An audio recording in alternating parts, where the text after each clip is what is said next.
Well, with summer break almost here, kids will be asking for money to go to the movies, to hang out at the mall with their friends, or maybe to buy a new bike. It sounds like my childhood. Now is the perfect opportunity to take this time to teach your kids important lessons about money, and we want to help you with that conversation. Tom Mathews, a certified financial educator, is joining us today. And Tom, kids start learning spending habits at a young age. What should we be teaching them? Well, I think kids need to learn foundational things about money when they're very young. It's never too young to learn, and things about the value of money, what it costs to do things. I think it's great to share that with kids as old as they can recognize any of it and go forward and always be kind of counseling them and letting them know how important it all is. And how it works. I think that's a good point. You have a list of specific points that we want to get to, starting with one of them being no entitlement mentality allowed. What does that mean? Well, I think when you're young, you know, your parents pay for everything, and you get to thinking that's kind of how the world works. And then one day you become a teenager, and you start getting closer to the age where they kind of start turning it your way.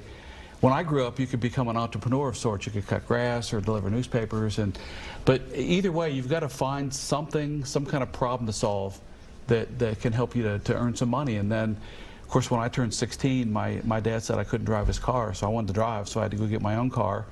And then he had to talk with me or explain to me that gas is not going to put itself in there. So I needed a job. So I went to work at a pizza place locally and started learning how to cook pizzas. Because I wanted to be able to pay for my own things and do that. And I think that those are lessons that my dad was a CPA, so he started teaching me that when I was very young. So some of the basics. And I'll tell you that money's just not taught in schools. And so you go through your whole childhood up into high school and even college, and you don't know how it works. Yeah, you're lucky in the sense your dad was a CPA, and you had the wherewithal to say, I want to get a job to pay for these things. What if your child doesn't have that urge? You say you should put them to work, encourage them to go get a job. I think you should. Things around the house, chores, you know, put a value to it, let them know that they do this above the normal, that they could earn some extra money, and it could be spending money to start with. It eventually could be saving money. You can still cut your neighbor's grass. Sure. Yeah. Go knock on some doors. You still can, kids. absolutely. You're sounding like my childhood. I cut grass and I started working at a pizza place at 15. So we're on the same trajectory here.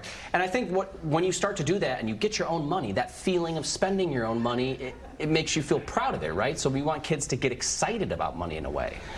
I think there's one other thing is when, you know, it's easy to spend money, and you know what that looks like and feels like because you made it and you spend it. But when you save money, the first time you figure out that got an interest rate, and then the interest can earn money, and it can actually work like you worked for it, that's a very powerful, revolutionary day. Yeah, teaching your kids that money grows if you put it in the right places. Yes. And that money doesn't equal happiness, though. That's another interesting point to kind of bring it full circle and say, but there are other things in life, too. Well, you know, people kid around about that, but it's really not a kidding thing. If you're unhappy, money won't make you happy. But most people on some level are halfway happy, I think. And if you start making some money and saving some money, you feel more stable. You feel like you can function. You know, you don't feel like all that pressure's on you, and you can do better. Yeah. I want to maybe address a thought that some parents are having at home. If they're like, you know, I worked really hard to provide this for my kids. I don't want them to worry about money when they're 15 because they'll have the rest of their life to worry about money. Do you hear that from parents? And We what hear do you it say all to the that? time. I think that the habits you build on every level with children are the ones they carry into adulthood. And the ones with money are some of the most important. So foundationally, you've got to do that. We have the How Money Works book we teach from. And I think when you learn those basic principles that weren't taught in school, and you learn to apply them at your finances, even at a small level as you just get started as a teenager, you carry that into adulthood. When I look at this book, what stands out to me, like you said, this isn't some chunky financial book for the person that's trying to set up the stock market or something along those lines. This is, the pictures in here and everything look like they're text messages. It feels like it just connects to that age group that you're trying to connect It does. We made that book specifically thin for a reason, because financial books are usually textbooks and they feel unapproachable.